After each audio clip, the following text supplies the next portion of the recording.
Salam, puji Tuhan, senang sekali pada saat pagi hari ini kita bisa bertemu lagi dalam ibadah virtual. Dan renungan firman Tuhan pada saat pagi hari ini saya berikan tema kemenangan di dalam Kristus.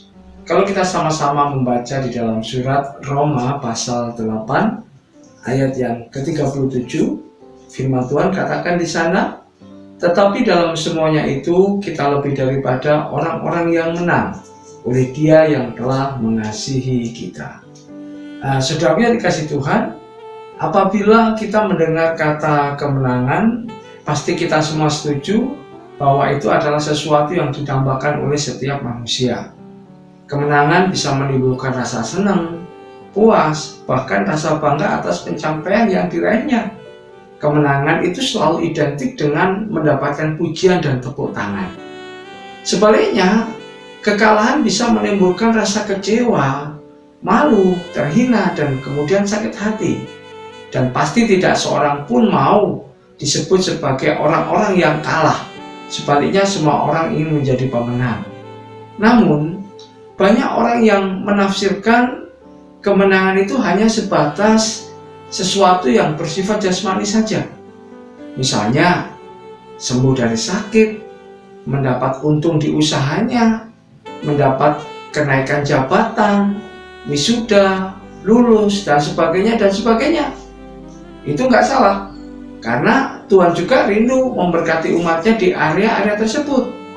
Tetapi pertanyaan kita adalah, apakah kemudian kemenangan itu hanya sebatas nilai-nilai jasmani saja? Apabila pengertian kemenangan bagi orang percaya hanya sebatas sembuh dari sakit, diberkati, dipulihkan, menjadi juara, dan lain-lain, maka nggak ada bedanya dengan kemenangan menurut pengertian dunia pada umumnya. Dan bahkan semua orang hari-hari ini mengejar hal-hal yang demikian supaya mereka dikatakan sebagai pemenang. Bolehkah orang percaya meraih kemenangan hal seperti itu? Tentu saja boleh, asalkan tetap memegang prinsip-prinsip kebenaran firman Tuhan. Tuhan menghendaki setiap orang percaya mengalami kehidupan yang berkemenangan di dalam Kristus. Kehidupan yang berkemenangan di dalam Kristus itu adalah kehidupan yang mampu menang atas dosa, mampu menang atas keinginan diri sendiri, dan menang dari tipu jerat si jahat atau si iblis. Betul, menang atas dosa bukanlah kehidupan yang kemudian bebas dan steril dari dosa, tidak, bukan begitu. Menang atas dosa itu adalah hidup yang sanggup mengatasi iming-iming dan tipu daya dosa. Berikut ini contoh hidup yang berkemenangan di dalam Kristus. Yang pertama adalah hidup menaruh kepercayaan penuh kepada Tuhan. Di dalam surat Roma pasal 8 ayat 32, firman Tuhan katakan di sana, Ia yang tidak menyayangkan anaknya sendiri, tetapi yang menyerahkannya bagi kita semua. Bagaimanakah mungkin Ia tidak mengkaruniakan segala sesuatu kepada kita bersama-sama dengan Dia? Saudara yang dikasihi Tuhan, ayat ini menjadi bukti betapa Allah mengasihi kita. Jika Allah rela menyerahkan anaknya yang tunggal, rela mati di kayu salib bagi kita, apalagi hal-hal lain yang menjadi kebutuhan kita pasti disediakannya. Tuhan menghendaki agar kita tidak khawatir tentang apapun, karena Dialah yang memelihara hidup kita. Pemeliharaan Tuhan atas bangsa Israel di sepanjang perjalanan keluar dari Mesir saat di padang gurun hingga mencapai tanah perjanjian adalah bukti yang nyata.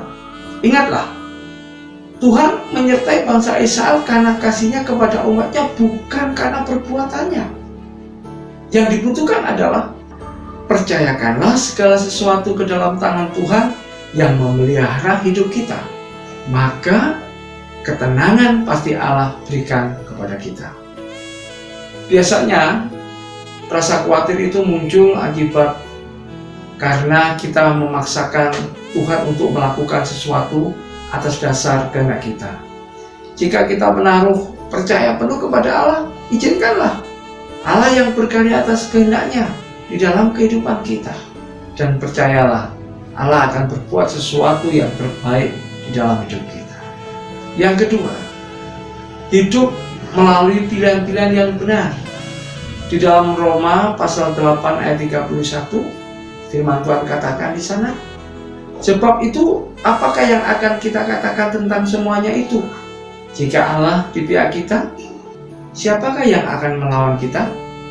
Saudara yang dikasihi Tuhan, ini ungkapan yang luar biasa dari Rasul Paulus kepada jemaat yang ada di Roma. Jika ini yang terjadi, maka hidup orang-orang percaya ada dalam proteksi Tuhan, ada dalam situasi yang aman, yang luar biasa. Jika Allah di pihak kita, siapakah yang akan melawan kita? Pasti tidak ada yang dapat melawan kita. Mungkin kita bisa diserang, kita menghadapi masalah, tetapi tidak dapat dikalahkan oleh masalah-masalah yang ada di hadapan kita. Namun hal ini tidak terjadi begitu saja. Yang dibutuhkan adalah ketegasan dan tetap konsisten berada di pihak Allah. Maka siapakah yang akan melawan kita? Tidak ada. Tuhan yang akan selalu memberikan kemenangan. Saudara yang dikasihi Tuhan, kita harus mengalami bahwa kita tinggal di dalam dunia yang terus-menerus diperhadapkan dengan berbagai pilihan. Pilihan yang berbuahkan kemenangan pasti terjadi ketika kita membuat pilihan yang benar. Setiap saat mungkin si jahat, iblis, setan akan berusaha untuk mencobai kita di dalam berbagai hal. Apabila kita ingin mengalami kemenangan, maka kita harus tetap berani untuk memilih sesuatu yang menyukakan hati Tuhan, yang telah rela mati di kayu salib untuk menebus kita semuanya. Oleh sebab itu, mari jemaat Tuhan, kemenangan yang sesungguhnya bukan ketika segala kebutuhan hidup kita terpenuhi, namun ketika kita mampu mengatasi segala godaan untuk tetap percaya kepada Tuhan dan terus melakukan kehendak Tuhan di tengah-tengah pergumulan hidup. Percayalah, Tuhan pasti menolong kita. Haleluya, haleluya, Immanuel. Kita tundukkan kepala dan kita berdoa. Terima kasih Tuhan untuk renungan firman-Mu pada saat pagi hari ini. Kami mau menjadi orang-orang yang menang di dalam Kristus. Oleh karena itu kami taruhkan hidup kami dan percaya sesungguhnya kepada Engkau sebagai penolong kami. Kami mengambil pilihan yang tepat untuk menjadi murid-Mu dan mempercayakan hidup sepenuhnya kepada Tuhan, agar Engkau sendiri yang mengambil alih segala kehidupan kami. Terima kasih, inilah menjadi sembahyang kami di dalam nama Tuhan Yesus Kristus. Haleluya. Amin.